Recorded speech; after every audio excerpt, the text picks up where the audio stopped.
Salve, gente! Tudo bem? Canal do Dieguito na área. Pedindo que vocês se inscrevam no canal, ativem o sininho e aquelas coisas de sempre, né? Então, no vídeo de hoje, quero falar um pouco sobre... Vamos falar sobre futebol, né? Não sobre o Internacional, falar do futebol de uma maneira geral, um pouco de Inter também. Mas dizer que hoje é um vídeo mais reflexivo, mais, como posso dizer, filosófico, que é sobre a paixão do torcedor, como os clubes usam da paixão do torcedor quando lhes interessam, né? E como a contrapartida é muito pequena por parte dos clubes, dos jogadores, né? E vamos lá. A gente tá vendo aí a situação do Botafogo, né? O Botafogo tendo alguns problemas, né, nessa reta final de Campeonato Brasileiro. E muitos casos de torcedores tendo problemas até psicológicos, emocionais, uma questão que está afetando bastante a mente da torcida do Botafogo, né? E sobre isso eu quero dizer o seguinte, né? O Botafogo, ele, se a gente for pegar ali um retrospecto, era um clube que ninguém dava nada, né, no começo do campeonato. Botafogo, a torcida, se for perguntar pro torcedor botafoguense o que eles achavam desse período que o Botafogo vive, eles iam dizer, é um período de reconstrução, né? A gente sabe que o Botafogo chegou perto de acabar, né? E é um período de reconstrução, que precisa organizar a casa para depois voltar a pensar em títulos. Mas o destino quis que no Campeonato Brasileiro desse ano o Botafogo abrisse 14 pontos de vantagem sobre o vice-líder e trouxesse a torcida, obviamente, a ideia de que sim, vamos ser campeões esse ano e tá tudo certo. E só falta saber contra quem vai ser, onde vai ser, e a festa tá preparada. Mas as coisas foram acontecendo de uma forma que o Botafogo tá entregando, de fato, um título ganho, né? Como eu falei, 14 pontos de vantagem em cima do vice-líder, uma coisa inédita, nunca vi, eu não lembro de ter visto alguma coisa parecida no futebol, uma vantagem tão grande. E é isso que tá acontecendo com o torcedor botafoguense, né? Os caras tão dodói da cabeça, completamente doidos. Mesmo que o Botafogo seja campeão, acredito que já sugou boa parte da saúde mental. Não sei nem como... Obviamente vão comemorar muito o título se vier, mas vai ser aquela coisa... Gente, a gente quase perdeu. E esse exemplo do torcedor botafoguense é muito bom pra questionar, assim, né, no sentido de que o quanto o torcedor entrega pro seu clube do coração, né? O quanto vale a pena entregar todo esse tempo, despender tanto sentimento em cima do futebol, né? Para receber de volta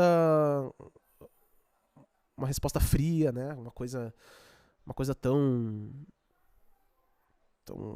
ilógica. O futebol, ele é muito passional, só que, por outro lado, para quem trabalha com futebol, ele é uma profissão, né? Então, por vezes o jogador, às vezes o dirigente remunerado, ele não tem essa, digamos assim, eu não vou dizer empatia, mas ele não é obrigado a sentir o que o torcedor sente, sabe? Só que esse é um embate que é eterno, né? A gente vai fazer o quê? A gente vai recorrer à nostalgia, dizer que antigamente os jogadores tinham amor à camisa, não sei o que lá. A gente sabe que é complicado, né? Mas o que eu quero questionar de verdade é, em casos extremos como esse do Botafogo, a falta que os jogadores e alguns dirigentes e treinadores têm de conexão com o local que estão, sabe?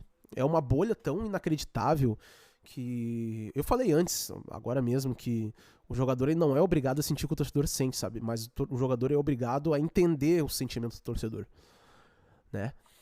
Saber que o Botafogo é um time que sofre há tantos anos com a questão do quase, né? De se tomar muita flauta de rival, principalmente flamenguista, né? De ser uma torcida menor do que a do Flamengo. E pelo menos entender, né, o que o torcedor tá sentindo nesse momento, sabe? Entender o sentimento de que não é possível se abrir 14 pontos de vantagem e perder um título, né? Perder um título ganho considerando o histórico que o Botafogo tem. E eu acho que falta... Quando o torcedor fala de time sem vergonha, de vergonha na cara, eu acho que ele tá falando exatamente disso, sabe? de não se sentir representado minimamente por caras que estão ganhando um salário estratosférico, muitos... Quem sou eu para questionar salário de jogador, né? Mas eu acredito que o mercado está inflacionado demais para a bola que alguns jogadores jogam, né? E ganham demais, entregam de menos e não tem uma identificação com o sentimento do torcedor, né? E aí eu vou entrar no internacional, né? De como essa relação fria entre dirigentes, jogadores e treinadores vem afetando a relação do torcedor com o Inter, né? A gente vê que o Inter, a sensação que dá é que é um clube que tá disperso, sabe? Tá aí, tá. Estamos aí. Se ganhar, tudo bem. Se não ganhar, pá, não deu de novo. E de novo, e de novo. E acho que falta pros dirigentes do Inter e para alguns torcedores ilustres, né, do Inter,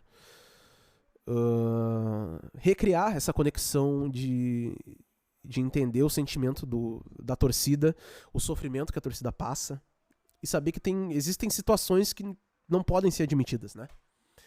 Não se pode admitir que o Inter, na fase que vive, de seca, uma seca eterna, se dê ao luxo de poupar jogadores do Campeonato Brasileiro, se dê ao luxo de não levar jogos a sério com o time titular, de entregar um jogo ganho em casa, na semifinal de Libertadores. Tudo isso que eu tô dizendo, eu poderia estar vestido com a camisa do Botafogo e seria a mesma coisa, né? Se vocês pararem pra pensar. Não é possível um time entregar um campeonato com 14 pontos na frente? Não é possível. Não é possível um time depender de um gol contra o Corinthians, né, em 2020 pra ser campeão e sair de uma fila de agora quase 50 anos, mas era 41 anos, né? Que nem o meme aquele. E são coisas que não podem ser aceitadas, né? Se o jogador, o cara que tá dentro de campo, o treinador, se identificasse ao mínimo e respeitasse o sentimento do torcedor, não ia entrar dentro de campo do jeito que o Inter entrou contra o Corinthians, né? No primeiro tempo, em 2020, que o Inter parecia que tava jogando um jogo de gauchão.